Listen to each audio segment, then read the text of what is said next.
All right, we are live. What is going on live stream? I got my blue Thai iced tea over here. Not gonna, it might spill over, but just made some keto Thai iced tea. Been fucking with this company called Blue Moon or something like that. Pretty good. I'll probably broadcast it out in my newsletter and stuff like that. If you guys haven't subscribed already, make sure to subscribe to my newsletter. Oh shit, and I gotta switch the microphone really quick. What the heck? Hold on.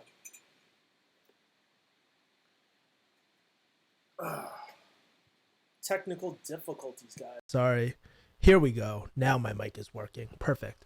Awesome. Yeah. So if you guys haven't already, make sure to subscribe to Refugee Hustle /mail time. I think that's my email opt-in, man. Make sure to check that out.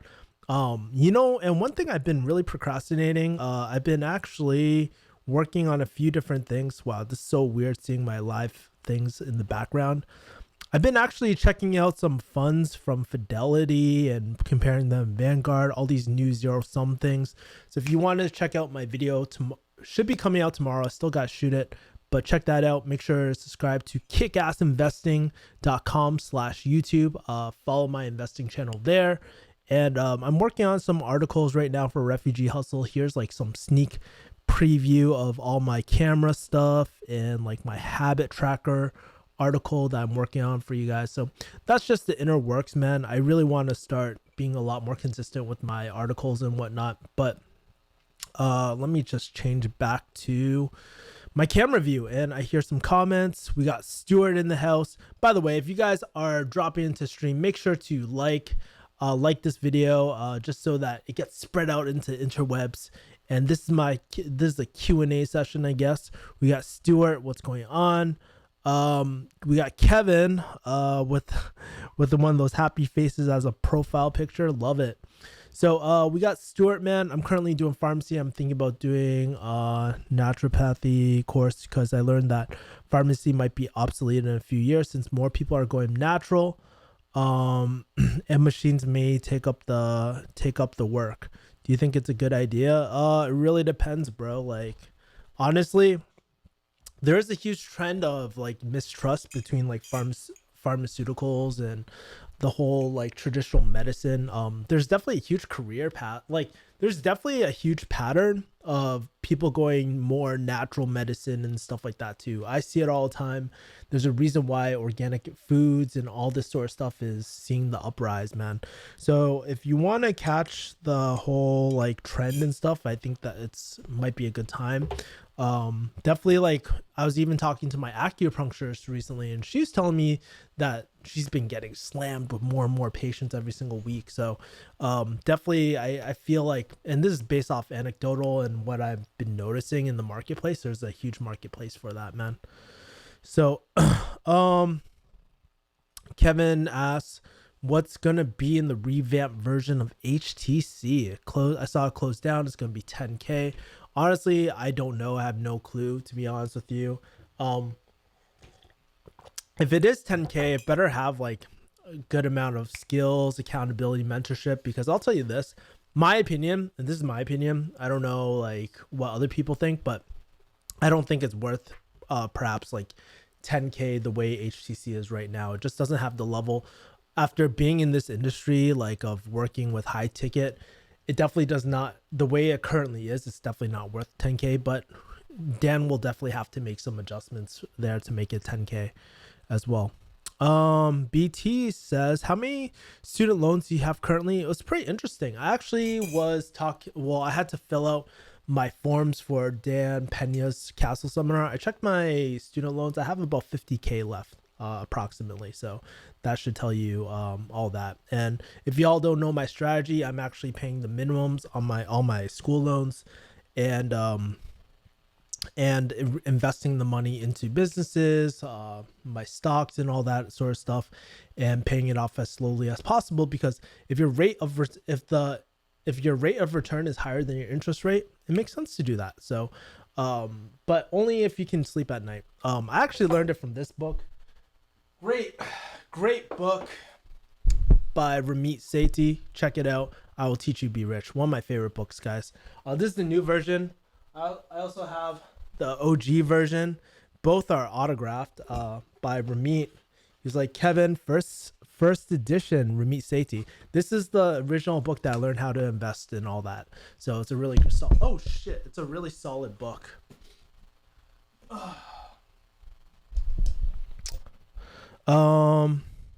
And just to kind of update you guys what's going on this week for me, recently I've been just really preparing for Dan Pena's Castle. I have a few videos coming out this week talking about, you know, why I'm going to Dan Pena's Castle. It costed me over 20K to go to. I actually liquidated a lot of my stocks just to go there because I believe it's a once in a lifetime experience. And if I can get like if I do a first flip, man, the ROI off of that would be crazy. So willing to put in the work. I'm really willing to try new things. I'm willing to do everything. And believe it or not, I'll be in Scotland in like almost 2 weeks, man. Going to his Quantum Leap QLA seminar, man. So should be really cool, learning how to flip businesses and all that as well, right? Pokeshaw says, damn sexy. BT says, thanks for book topics. And Stuart says, is your pharmacy degree worth it now that you've done with school and you got the loans? Honestly, I think like for me, like it's kind of hard to say if it was worth it or not for me. You know, like looking back on it, you know, I did meet great people. I wouldn't be in the same situation as I am right now. I guarantee you I wouldn't be able to go Dan Pena's QLA Castle if I didn't heavily invest and heavily just like if it was, let's put it like this, until I really knew that I wanted to do business and entrepreneurship, it was a great way to park my money and time. As far as on paper, like if you include in taxes and stuff, if like my first year I started making 130 and then I slowly started like creeping up to 150K per year. So I think I got definitely my ROI worth on it. But you know, it would have been better if I stayed, assuming that I could keep my job and stuff. Like honestly, the pharmacy pay is going way down these days, and it's just like you're hearing all these budget cuts, and you're hearing, if you talk to a lot of new grads, they're not getting paid that much. And I think it's something important to consider. Now, if your question is it worth it in 2019? It really depends what you want to do. I mean, there's a lot of, when you're considering what's worth it, you got to ask yourself, what is the end goal that you want? Does it provide that lifestyle and to support that lifestyle that you want? Because some people are cool clocking in, clocking out, not a problem. And even like assuming, but with the heavy amount of debt, my personal opinion, I don't think it's worth it.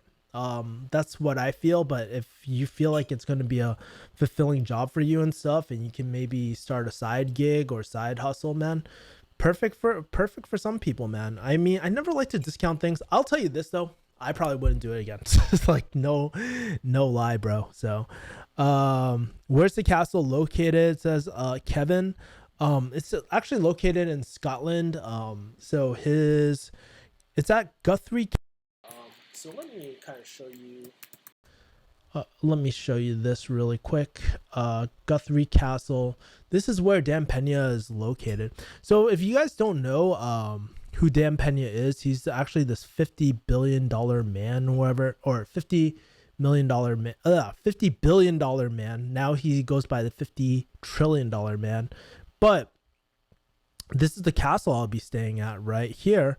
It's on Wikipedia and stuff. And Dan Pena is actually, he bought it, and he teaches mergers and acquisitions. So I'll be learning from him, man, learning a lot about like high performance and all that. So we'll see, man. I'm not gonna lie, I'm feeling a bit nervous as the dates are coming closer and closer, but that's the whole point. It's supposed to scare the shit out of you. It's supposed to transform you. Anything that I've done in my life, it was always uncomfortable, man, and I'm just moving on to the next thing. Like 2 weeks ago, I was so uncomfortable doing yoga and Muay Thai, but now I'm starting to get used to it, especially with yoga, man. I'm loving it. I've been going almost every single day. I'm seeing the results too. Like my hamstrings and stuff are getting more flexible when I go into a jiu-jitsu gym. Not to say I don't need to warm up as much, but I feel a lot more limber and I can hit certain positions and stuff. My inversions are getting better. I did my first headstand in yoga too. And even with Muay Thai and stuff, like I'm starting to get a lot better with that too, and things are just starting to flow, and I'm actually starting to have fun, man. That's like part of it. And one of the tools that I'm actually going to talk about is, what a bullshit is it? Is actually I've been using this thing. It's called a habit tracker, man. Really great. It's almost like a checklist of all the stuff that you want to do. Um, so all the circles are all the things I missed. And I'm not perfect. You see a bunch of circles there, but I have things like, hey, did I train Muay Thai today? Did I get a massage today? Did I do self-care and stuff? And just keeps me accountable for everything. I'll be posting up a article on Refugee Hustle pretty damn soon. So, what are my thoughts on cryptocurrencies? I see like I have money invested in cryptocurrencies. I bought most of my crypto before the surge of like 2000, was it 17, I believe, right before the bubble popped. And so it was really great. I feel like it's gonna go like it's on the surge right now, man. I feel like if you're gonna do cryptocurrency, it's for a long-term play, not a short-term play. Too many people are too short-sighted. I even forget that I have cryptocurrency, man. Like I totally forget. I should probably, yeah. And so I should really check on it, to be honest with you. I haven't been involved with any new projects because honestly, the last thing I really want to do is lock my money up in securities. I really just want to be reinvesting into different businesses. I feel like at this point in time, I've done enough in the stock market and I really want to be expanding, and all that as well. And that's one of the reasons why I'm going Dan Pena's is just because, I've kind of hit the first two pillars of business, right? Not to say it's like super successful. Like if you're taking Dan Locke's wall triangle, where the first thing is like high income skill, second thing is what's that called, scalable business, and then the last thing is high yield investments. That's the last one I want to hit and just get an understanding of as well. And so although the first two, well, I have the high income skill now, I'm working on the scalable business through my closing agency and all that. Yeah, man. So really, I just want to learn the last piece, man. I think it's going to be crazy. Um, Walmart is hiring at, Jayhawk says, Walmart is hiring at 42 to 45 an hour in KC area. Um, well below other chains, but wow, that's what I was paid in 2002. It's crazy because think about it like this. I mean, even like when I first started graduating, I was being paid 65 per hour. And that was what I was making when I started as a new grad. But think about this, the market is so saturated with pharmacists, like there's not a need for it anymore. And I feel really bad for all these pharmacy people, like in pharmacy, especially if they don't feel like it's really for them. It's a tough situation because you gotta find something to do. You got those loans, huge liability. It's tough, man. Just because you go to school doesn't guarantee you a job ever, right? Really that burden falls on yourself. But certain things like, hey, job, like industry changes and stuff like that, you can't control. You can do your best to predict, but no one tells you to look out for that when when you're just starting. And even if you knew, no one would ever predicted that this would have happened, like if you ask somebody in 2006, right? No one would have guessed. But there's ups and downs with every industry, man. And especially with pharmacy, I feel like it's going to get more automated, to be honest with you. Like I that's where I see the trend is going. It's already a saturated market. So that's what I believe in. Will it actually happen? I have no idea. And thank you for the like. Guys, get this like train going, son. I would love for this video just to get spread out into the interwebs, man. So that's pretty much what I've been up to. And I've just been some cool reads I've been reading as well. Where is it?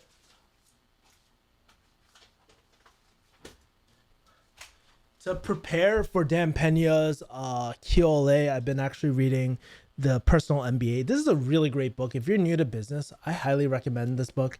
Really great. I've known about it for a while, but it's kind of like one of those things where it's like on your bookcase for a while, but you don't actually read it until you have to. So like literally in the middle of purging all my books. A lot of the older books I don't need anymore, I'm kind of trying to get rid of. I've duplicate copies of some books, so I'm trying to get rid of those and just sell them off, and all that as well. So gonna be pretty interesting. About to get a closing call in 7 minutes. Your deal. Let's get this 10K, bro. Yeah. So me and Zach have been closing deals like crazy back to back to back. It's really cool, man. We just really got our flow back. And here's the thing, man. It takes a long time to get good at closing. I wouldn't even say I'm super good. I don't have all the experience in the world, but at least I can close deals and help set up deals. I really found my stride in it. And if you guys are closing or anything like that, man, that's a great skill to have, because what the number one thing I realized with closing as well is when you are, I guess when you like with pharmacy, right? You're so reliant on a job. With sales, I feel like I can always find work. It's not a matter of if I'll find work, it's just when, right? And because you're revenue driven, you have direct impact on revenue. So I never really have to worry. As long as you can produce results and stuff, that's all that really matters, you know? And it's so crazy. Even over the last few weeks, I've just been getting a lot of referrals and stuff like that. So blessed to have so many great people. But that's why I'm telling people, like, hey, dude, start a service-based business. Because here's the truth. When you're starting a product-based business, it requires a lot of capital. It requires a lot more knowledge too. Starting up a service business, like, it doesn't even have to be like sales related or digital marketing related. I would recommend it just because I feel like that's a new trend of the generation. But I mean, even starting like something like a maybe, I mean, you could start a pharmacy business, but even like, I don't know, just any service based business, like a service that people need. Could be a cleaning business. Sometimes the unsexiest businesses are the most boring one on the surface. So you can always like later turn it into an agency based business, like what I'm doing right now.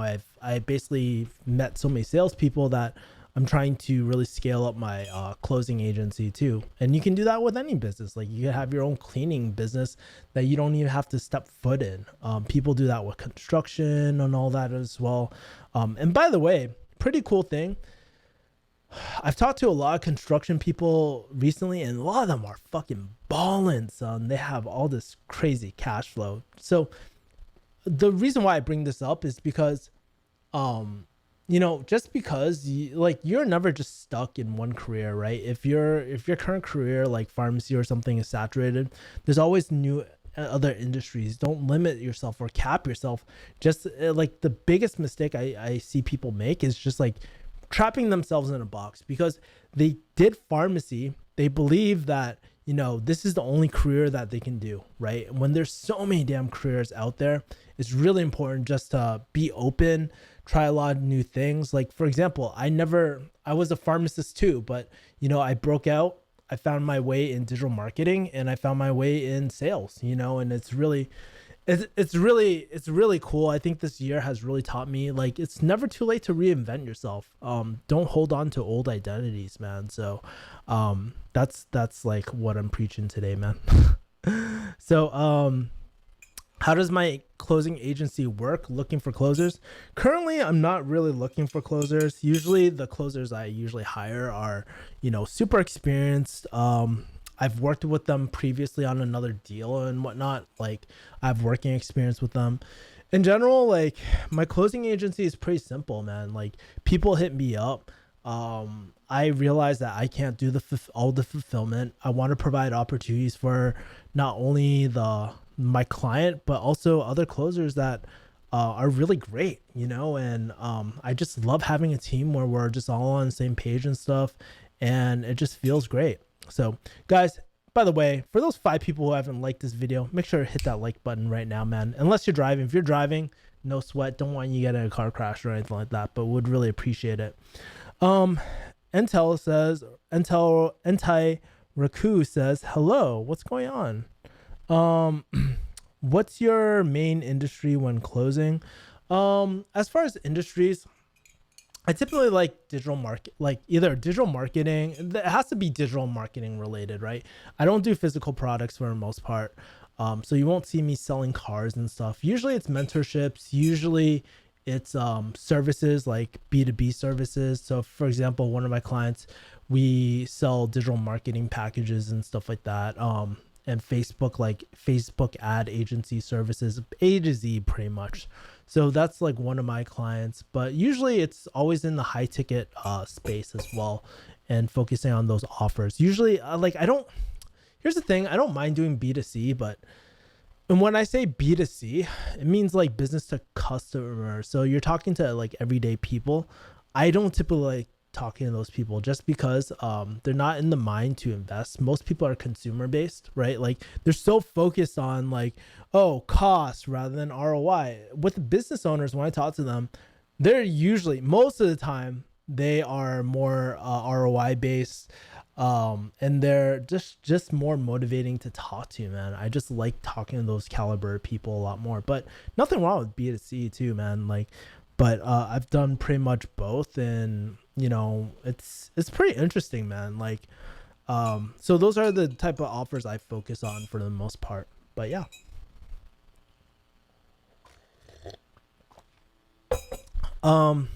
What would you, what advice would you, what advice would you give to someone looking to start a closing agency? I'll tell you this, man. Starting a closing agency is pretty difficult. Whenever you have the human element of things, it just adds so much complexity. I'll tell you this, like my closers would probably earn more than, well, on this current offer, my closers earn way more than I do, man. It's crazy. The only exchange is that they're using their time. I'm not, you know, but I make sure to compensate them really appropriately. I think having the number one thing when starting a closing agency, you're not agency until you have a clients, right? So you need to get a first client. You need to make sure you develop proof of concept. You need to make sure that, you know, there's enough lead flow to feed other closers as well, right? Like, because people are not going to stay with you. There's a lot of salespeople who high end salespeople who are, I mean, a lot of them are motivated by money. I wouldn't say that's the only thing, but you know, at the end of the day, everybody has to eat. If you're commission based, you got to make sure that people can make money. So before you even scale out or anything like that, you got to make sure that you can make money on the offer and that's tested. So it's a lot of work, man. You know, like I'm sure if you guys follow my friend Joey Rich and stuff, I mean, he has a closing agency too, and it's not easy, man. Like it's not easy letting go of people. It's not easy having those tough conversations of like, hey, why didn't you update X, Y, and Z? It's not easy staying on top of people. Takes you out from closing and you're focused more on management, which kind of sucks. Not gonna lie. Question here, maybe I'm being naive here, but why do some people put other people down in order to feel good and validated about themselves? I'm being serious here. I really don't get it. You know, like it's interesting because I mean, this is the concept of haters, man. I mean, I deal with it on YouTube a lot. I don't understand the mentality behind it. Well, kind of do, man. It's ego driven.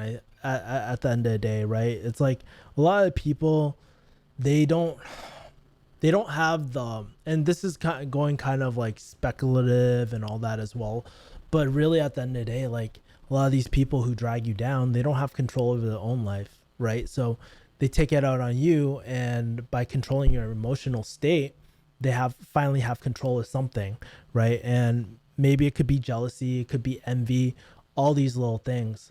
At the end of the day, it's tough dealing with those people. I know what it's like dealing with those people. I think the best advice obviously is to ignore. There's really two options. You could ignore them, right? That's one option.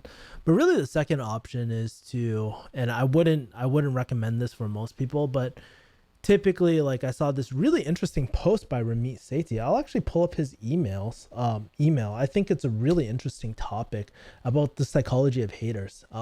If you guys don't know, I follow Ramit Sethi. I've been following him since like 2006. Follow a lot of his philosophies, especially with investing and all that. But here, let me pull it up. Haters, Ramit Sethi haters. And he has this great article, which I'm going to show you in a second. about the psychology of haters, but my computer is lagging like crazy. So, um, hold on for a second. Fuck. So slow, guys. Holy shit. Yeah, my computer is can barely handle like can barely handle streaming and all this sort of stuff too. If you can't hear, the fans are going crazy. Oh yeah, cool. So, where is it? Where's the hater article? Hold on for a second.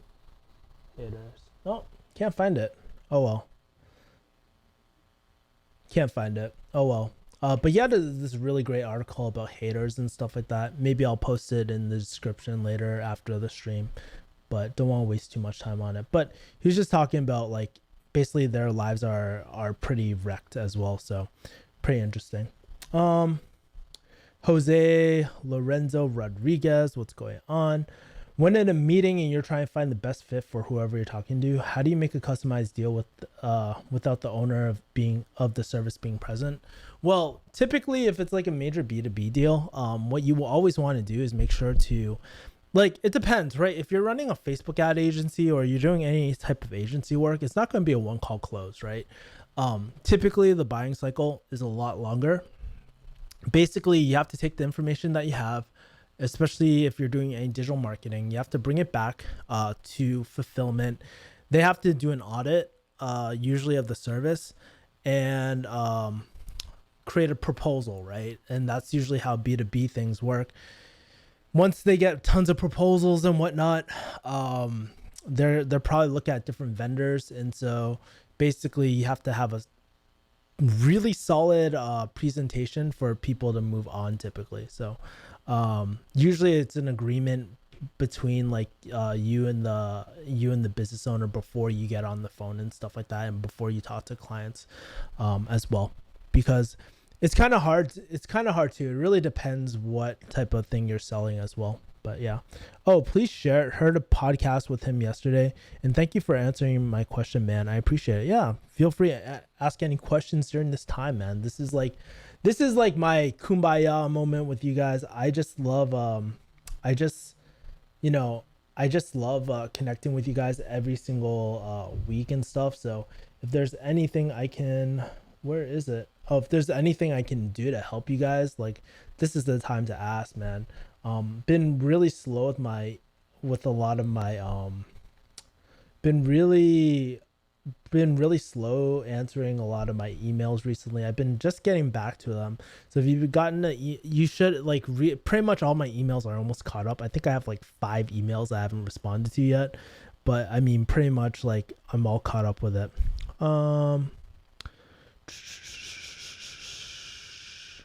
Yeah, damn, I can't find this hater article. It's really bothering me. Oh well, I'll look for it later. Okay, last question. 3 books that you would recommend. It's really interesting. Books are a lot like medications, right? So typically I like to read a book for a certain intent or a purpose. And so I think if you could like ask me, hey Kevin, what's a good book for money, or what's a good book for mindset, I could make a better recommendation. But I will share 3 books that I'm actually reading right now that are actually in my room. Hold on for a second. So I'm reading, man, I think the last one's outside in the living room, but reading 3 books right now. I'm reading Million Dollar Consulting.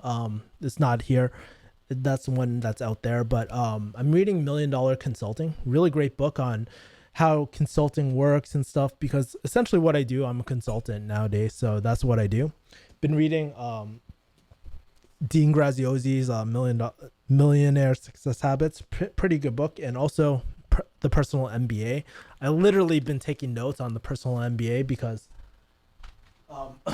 I just feel like since I never went to business school, there's a huge gap of certain knowledge that I've acquired knowledge over the years, but I just want to make sure that what I'm like everything that I'm learning is actually like I have a strong foundation for it. And I think that's the responsibility of like if you're into entrepreneurship or anything like that, you just have to make sure that the responsibility falls on you, that you plug in the gaps that you don't know.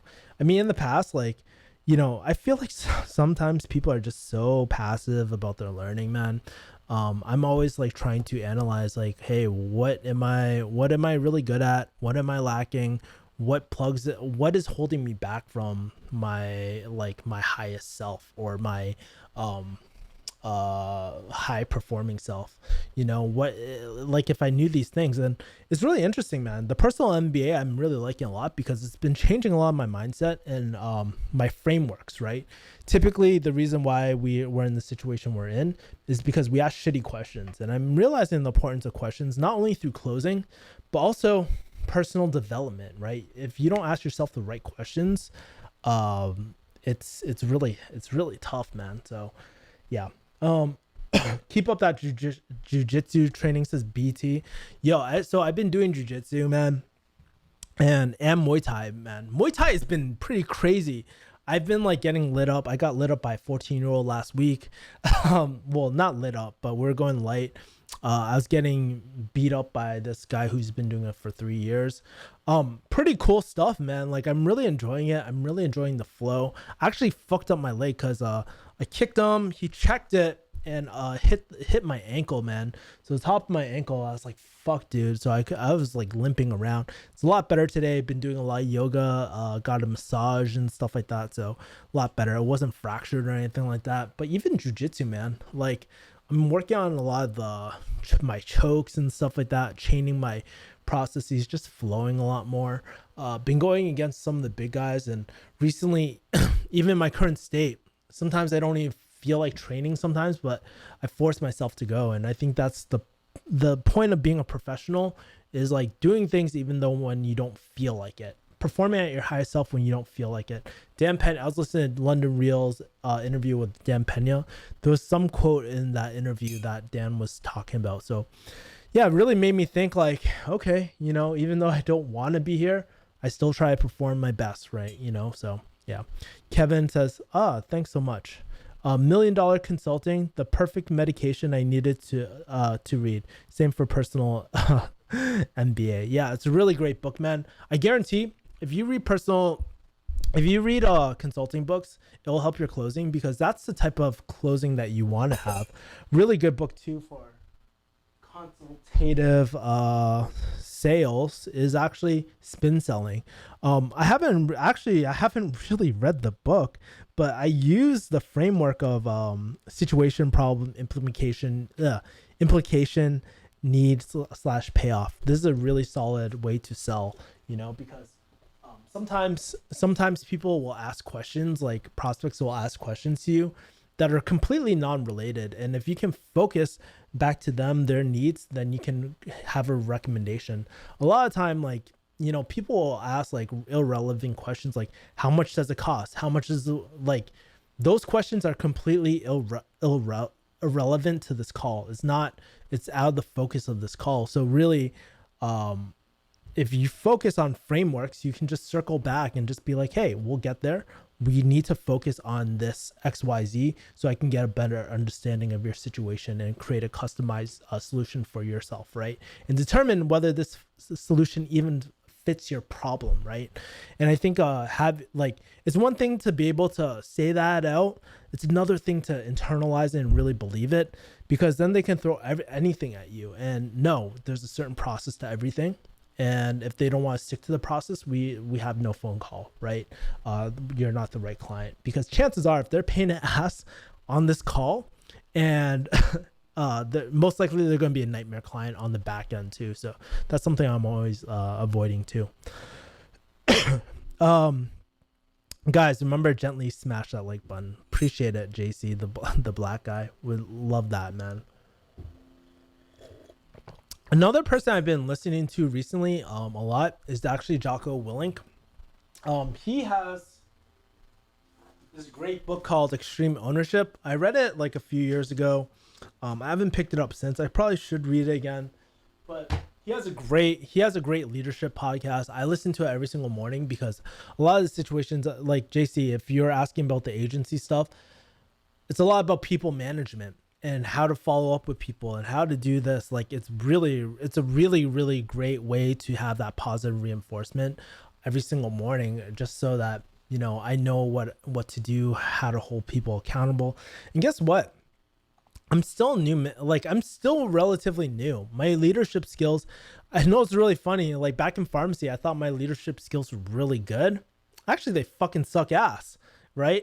And I think I've just been realizing um I've just been realizing that there's so many levels to this. And that's why I was saying last week, like when I see young entrepreneurs leading like a huge team, I don't believe it for a second, because you need experience. When you're younger, it's kind of hard to get all that experience. Even if you're a fast learner, still time is everything. That's why, as you talk to people, people are a lot wiser as you get older. Are they always smart? Not really, but there's a sense of wisdom as you get older too. And that's something I'm kind of realizing now, right? And when I talk to, and especially when I'm talking to younger people, man, like when I'm talking to like people straight out of high school versus now, I'm just like seeing all the things that I fucked up back then, and it's just really interesting. But I also know I never lecture young kids, right? Ever. I never lecture kids. I ask questions, and that's really the way to influence decisions, change their pattern, their habits and patterns, mental frameworks as well. So yeah, thank you so much. Yeah, no problem, man. My pleasure. Guys, do you guys have any more questions as well? Um, I and for some reason my voice is like cutting in and out on me today, man. It's just like not doing too hot, but I still try to show up, guys. So um let's see what else is going on. I can't think. There's some like major topics, man. I was like, and not gonna lie, like earlier today, I was like, one thing I haven't been focusing on though, which is really interesting, is like I haven't been listening to any new music recently.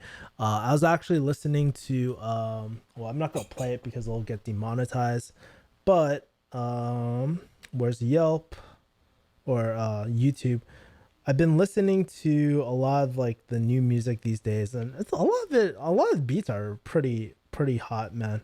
I've been really blasting this Playboy Cardi, uh Kid Cudi, Kid Cudi song a lot. I saw it on Young Lenar or whatever, like that guy on YouTube. He does all these skits and stuff. They're really funny and stuff. So highly, if you're a hip hop head, highly recommend that you check out that beat, because that beat is sick, bro. Like I listen to an hour at a time, and I'm just like I never get sick of it. Um, let's see. Hold on. I'm gonna look for that hater article. For 1 second. Haters Ramit. I swear there was like a hater article for Ramit as well. Oh yeah. Nope.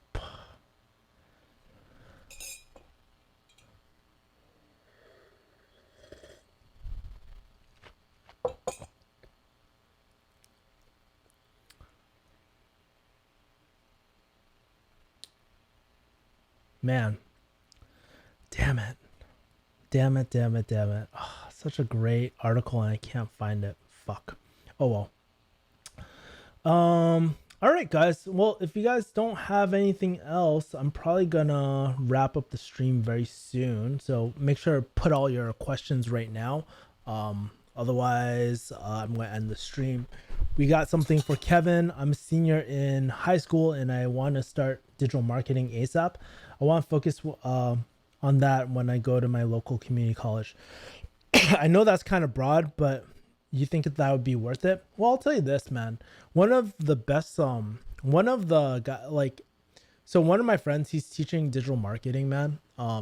Like I've been through a lot of digital marketing courses, but make sure to subscribe to my friend Rich and Niche, man. He's a really great guy. Here, I'll show you his, if you go richandniche.com/YouTube, he gives a real, like his, I've been through his version 1 of his course. His course isn't live right now, but you should definitely check him out. he talks a lot about how to run a digital marketing agency and stuff. And he's a really personal friend as well. So he's been really killing it on YouTube. Just like a month or two ago, he was only at 1,000 subscribers, but he's really, damn, he's really killing it. So that's what I would suggest. Just like learn as much as you can and just apply it immediately. Like that's the one thing I wish I did when I was in pharmacy, was that I wish I took these skills and applied it. I wish I went part-time pharmacy and worked with a client, worked with a digital marketer and stuff like that, just to really get in the flow of things. Like right now, I mean, I implement a lot quicker. Like any changes to my Kickass Investing funnel, like I just make the changes and stuff just to improve conversion. What's really interesting, guys, is that, part of Kickass Investing isn't for me to get massively rich with one product, right? It's really to understand the psychology, to get better at conveying value, creating a really solid offer that actually adds so much value in people's lives, right? I think with things like investing, it's really changed my life. If I didn't start investing, then I wouldn't have been as disciplined. I wouldn't have been as system focused. I probably would have been in massive debt by now because I was on that trajectory. I just did not have the discipline to do that. And if I can teach people how to invest, at least doing the basic Roth IRA, 401k and all that sort of stuff, that'd be great. And that's why I give a lot of my stuff out for free. I give like pretty much almost everything out for free. I even give like a full free course, like free masterclass, which is a quarter of my real course, right, for free. And I think like learning how to create really kick-ass offers and learning every single step of the way has been amazing. I created my first major lead magnet recently and stuff like that. So any way that you can practice and implement right away, I think that's like the best advice I could give you, bro. So yeah, thanks again, says Kevin. Can you believe that the Dow is at 28,000? No way. Let me take a look. If you guys don't know, let's take a look at the Dow DJI. That's crazy, man. Stock market is going crazy. Yeah, and what's really interesting, speaking about, like, let's talk about investing for a bit. Recently I've been actually looking at all these these new Fidelity 0SM international indexes. If you want to see my opinion on it, I should be releasing a video tomorrow, assuming I shoot it tonight and upload it in time. But I've been really comparing a lot of these like zero trades, commission trades and stuff like that. Really interesting, man. I mean, for the longest time I've used Vanguard, but I think like really Fidelity has really stepped it up.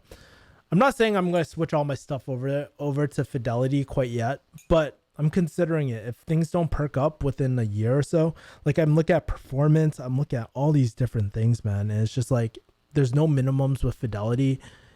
I think that's going to be my go-to recommendation at this point in 2019.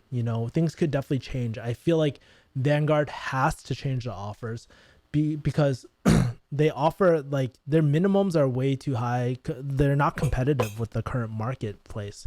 Their performance is decent, but their performance pretty good. But especially if we're talking about basic index funds and all that sort of stuff, it's still hard to compete, man. And so I'm pretty excited about investing these days because for a while, haven't been really keeping up as much. But nowadays, like it's like so crazy to see like all these different offers. So, I mean, part of doing Kickass Investing again is me getting back into investing and just like keeping a closer eye on the market as well. So, yeah. Get in crypto, man. I am in crypto, bro. You know what's pretty interesting? A lot of the old projects, I don't even know some of the new projects anymore, man. I can't even remember that website where like it lists all the cryptocurrencies and stuff like that. I forgot that main website, man. Was it like coin listings or something like that? I can't remember. crypto. And I heard like there's a lot of new changes to Binance and all that. I've been getting like a lot of different things. But oh yeah, cool. So is this it? CoinLib? Oh yeah, I think this is it. So let's take a look at cryptocurrency right now. Crazy. Bitcoin 885, Ethereum, XRP, Bitcoin Cash, Tether, Litecoin. Okay. The market's doing a little bit better than it was before. Tron, Stellar, Monero. Where's yeah, dude, like a lot of these Zcash. Oh my god, Zcash is shitting the bed right now. I had a lot of money in Zcash at one point. I had money in Monero. I had money in Ethereum. Didn't have any XRP, Bitcoin, Litecoin, EOS. I had some money too. So yeah, man, it's pretty crazy how fast like this all these different projects and stuff. I just haven't been really keeping in touch and stuff. Decred, yeah. So pretty cool stuff, man. I've been teaching my sorry. I've been teaching my son about investing with Fidelity. The zero commission is often awesome. You can buy single shares if you want. Hey, if you want, have your son watch my Kickass Investing channel. By the way, if you want to check it out, I will show you. Because I'm going to be creating a lot more content there, like specifically for investing. I'm going to go into regular investing first and then go into like mergers and acquisitions in the future. But if you go kickassinvesting.com/YouTube, I'm going to be talking more about, well, it's taking forever to load, but I'm going to be talking more about investing. But that's really great that you're starting your son really young. It's important to invest, especially while you're young, man. Like that's the most important thing that you can do as well, and especially with these zero trades, man. And here's the thing, the reason why there's zero is because, like, here's a sneak peek. The reason why there's zero is because there's licensing fees if you term like S&P 500. So they're very similar to S&P 500, but they're not S&P 500, if that makes sense, right? And I think it's going to be a great way for Fidelity to kind of take a lot of that marketplace, because that was the number one competitive advantage with like Robinhood and all these other things. But now that Fidelity has like pretty much was like zero commission trades and whatnot, same with like Charles Schwab's, but I don't really like Charles Schwab's that much, to be honest with you, other than their brokerage account. That is really sick. But in general, like it's really a great time to be investing. You know, if you're a new investor, like you have so many options. We didn't have this before, and this is all due to internet, because there's so much there's so much information out there. And what they're probably going to do is like suck people in with these like really low cost index funds, because that's what's popular, right? And then when people get tired of index funds, they're going to buy other additional funds too. So I think that's they're basically taking it as the leading loss, right? So yeah. Would you ever think about getting into real estate in California with how high prices are now? Probably not traditional real estate. I don't know yet. Like, I'm not at that stage yet where I have the capital to really do. I mean, I could do something like real estate syndication and try to find buyers and motivated sellers and all that sort of stuff.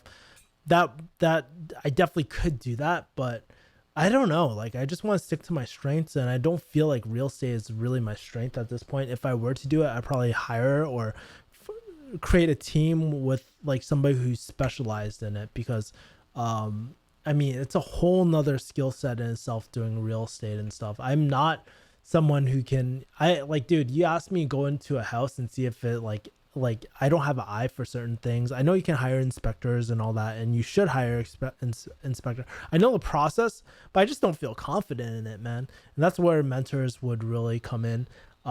It's not something I'm really focused on yet. I'll probably talk to Dan Pena about like, hey, where should I really double down based off my skill sets and really go from there. So probably at this point, probably not.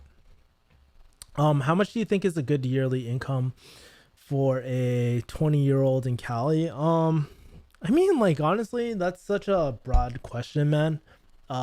Really, you shouldn't really ask yourself that question, because you're already capping yourself based off your age. The real question is, hey, what's a good income for me to sustain the lifestyle that I want? And do I have it yet? Be results oriented, don't put these like caps on yourself on age and stuff like that. If you can drive like, because I know like young kids, they're making more money than I am, like doing sales and other things like that as well. So as long as you can support, like, you just got to ask yourself, like, here's some questions I always ask on every single call is like, okay, how much are you making? How much are you making on a monthly basis, and where do you want to be, right? Based off your current financial situation, do you feel like you're getting ahead, falling behind, or do you feel like you're just getting by? What kind of lifestyle does your current situation afford you, right? And then ask yourself this important question: what's the minimal amount that you need to make to feel like I'm actually getting ahead, right? And then once you have that monthly amount, ask yourself, hey, if you were to make XYZ, like if you were to make, I don't know, let's say $10,000 per month is your dream, like where you want to be, break it down even further. Just be like, okay, if I were to make $10,000 per month, what would that allow me to do that I can't currently do now? Right. And then you start getting toward like your motivation and stuff. And so that's the same way I do my closing calls, but it's really good to have that clarity for yourself, bud, too. So yeah. With the backdoor Roth IRA, is there actually an option to make the initial contribution to traditional IRA non-deductible, or is that taken care of by form 8606 with filing taxes? So is there actually an option to make the initial? So that's what I was doing for the longest time. So I was actually contributing to not, because I was a pharmacist, I was making too much. And so what I was doing was I was contributing to a non-deductible traditional IRA and rolling it into my Roth IRA as well. So that's what I was doing. I'm not quite sure, to be honest with you. What I usually did was I would call like Vanguard or whoever my brokerage was, and they would handle it for me and send me the appropriate tax forms at all. But I don't really know the answer to that, how go. Oh, those are great questions to ask yourself. Noted. Yeah. And here's another question to ask yourself, right? So once you have that clarity of like where you are right now, where you want to be, current state, this is called, in consulting, this is called, shout out to my boy Tom, but this is pretty much called current state and future state analysis. And then you got to ask yourself, well, what is the gap, right? What are the main challenges of me hitting this goal? You list them out. And what do you think the major gap is? Is it having the right people help me out? Is it having the right tools and resources? Or is it having the right process and strategy, right? And that's where you can kind of identify where you're missing, right? So like, for example, let's say if I want to hit $10,000, right? I'm only making like $2,000 per month. Let's pretend, right? And so like I realized that, okay, maybe it's all three. Maybe I don't have the right people helping me out. I don't have the right process. Maybe resources I have, but those are two things. Well, when you take a course like Dan Locke's course, right, now you can ask yourself, well, is this the right vehicle for me to get to that $10,000? Can I actually do it with this vehicle? Okay, you can. Check mark with that. All right, does Dan Locke's course have the processes, like has the strategy to get me there? Does he have a complete A to Z process? Okay, maybe it does. So you can check that off. And then you have to ask yourself the people question, because that's the other gap that's missing, right? Does his mentorship or what he's offering have the right people guiding me along the way? And if it doesn't fulfill that, you X that out, and you're just being like, hey, unfortunately, this isn't the right solution to me because of XYZ. You can be a lot more clear with your decisions and be a lot more decisive as well, just because you can clearly identify the gaps and stuff, right? And if you're buying a high ticket course, right, any high ticket program needs three things: skills, accountability, mentorship. Skills, accountability, mentorship, right? That's why Dan Pena, he's really smart. He gives out all the skill-based type of stuff for free. So that's skills. But you know what you don't get? And he knows this.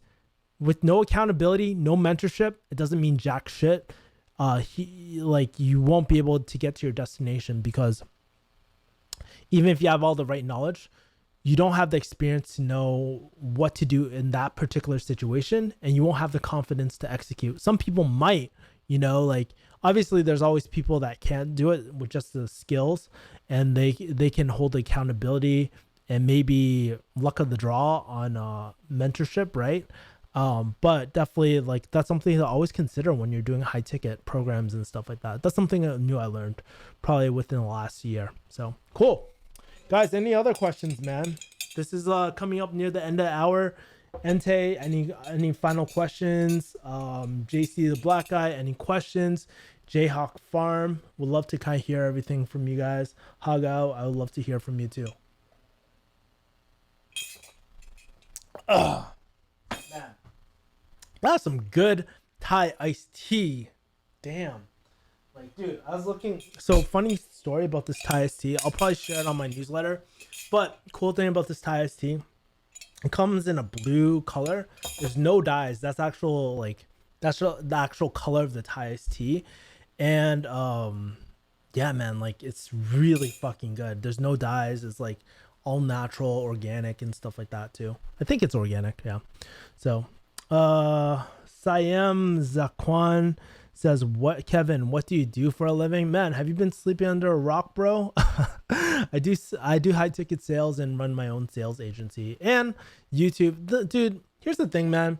What was really interesting, like if you go on to personal MBA types of business, I think it's like 12 standard forms of value. This is a really great article. I highly recommend it. Actually, I'm going to copy and paste it into the chat really quick so you guys can see it. This is a really great article because it kind of breaks down like these are all the different things I've done, right? In the past, I've done like product like arbitrage and stuff. Currently, I charge for my services, right? Like, so I have a high ticket sale. I do high ticket sales, right? Shared resource, I created Kickass Investing, so I sell that on my thing. Subscription, I don't have a subscription based thing. If I did a Patreon, it could plug in that gap. Resale, I do not have anything. Leasing, I don't have that. Agency, yes, I have this business model, right? Audience aggregation, this is essentially like affiliate marketing.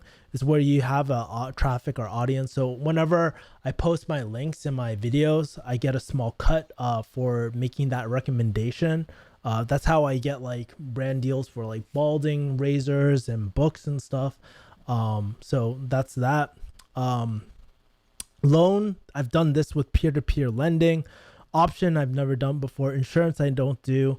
And then capital, I haven't done. But really interesting. These are really the 12 standard forms of value. I think it's really valuable to take a look at if you get a chance as well. So yeah. How do you deal with getting burnt out? BVC, we got Peter.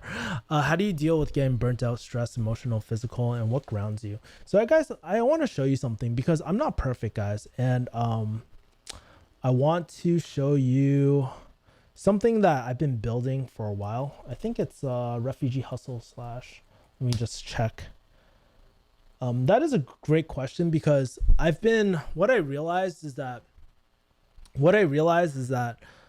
a lot of the time, when I feel burnt out, I'm spreading myself too thin. So there's a few things. I usually like to minimalize my life as much as possible. I think that's really, really, really important. And one of the tools I use is something called a habit tracker. So I usually track 7 days at a time. And usually I got to change it for this week. I think it's 11/17. Got to change it for this week, but these are all the core things that I do every single day. So I break it down into physical, relationship, money, all that as well. So like I take a look at my physical life and I'm just like, what are the needs of my physical life? Oh, did I do like Jiu Jitsu? Because that is such an important part of my life. And so I make sure I set a weekly goal of going 4 times a day. I'll block out certain days that I want to go and make sure that I check that off. Probably don't need this jujitsu mind map. But essentially I do all these physical things. These are all my physical things, right? I have my relationship as well, right? Making sure that, hey, I'm reaching out to one person physically every single week. I find that, simplifying this like checklist is so important because sometimes you're in a rush, and you don't want to be tracking every single minor detail, but I always like to revisit this every single week or so, and so I think that's really good. This is literally how I do everything. And like for personal, I have like certain things, right? So did I write in my 5-minute journal? Did I take Jordan Belfort's motivation just to get my state and make sure it's in check? Did I read a book? Did I read out my affirmations? Did I do hypnosis? Did I do all that sort of stuff today? So I think that's really important, man. And just making it's an accountability tool that I use to make sure that I don't end up burnt out week after week, and make sure that I'm doing things day after day, right? Because there's tons of tools, but what I realize is that, by printing it out on old-fashioned paper and just checking it off, I get a lot of fulfillment just checking things off. And the key to this, like I'm going to be creating an article on this. The key to this is not to judge yourself if you miss a day, right? You have to ask yourself, well, is this really important? I missed every single day of this week. Is this something that I really want? Or is this something that I need to focus a lot more on and get and do it earlier in the day when my willpower is the highest? So you can use this as a great tool to kind of make sure that you're staying accountable. So Peter, that's really my tips and tricks, man. But knowing you, man, you are a strong execution. You have really strong execution traits, man. And so it's really making sure that you kind of set boundaries of like your work life and all that as well, because you're one of the hardest workers I know, man. And I can tell, like, sometimes you might spread yourself a little too thin and not give yourself enough like downtime as well. Sometimes giving yourself space is the most productive thing that you can do, because no one can work under those Chinese sweatshop hours, man. So just sharing, drop in knowledge there.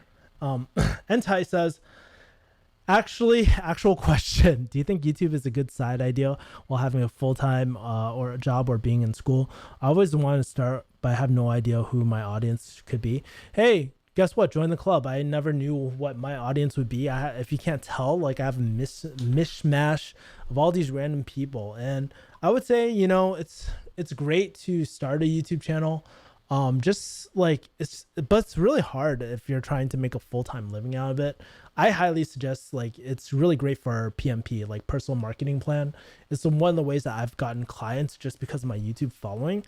And it's just fun. I think it teaches you a lot about, it's a great intro into digital marketing, content creation, and just like really connecting over a camera. So highly recommend it. Very low risk. Just put out like 10 videos or some shit like that, man.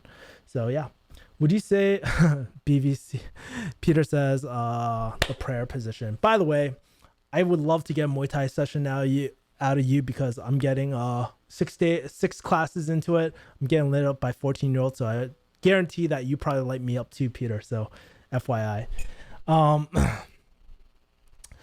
What happens there? Abel says, would you say you earn more from HTC or pharmacy? Quick pros and cons. It really depends, man. It's like, dude, I've had 14K months. I've also had not 0K. I haven't had a 0 K month at all. But I've had like months where I've like made 1.5K, and it really sucks those months, right?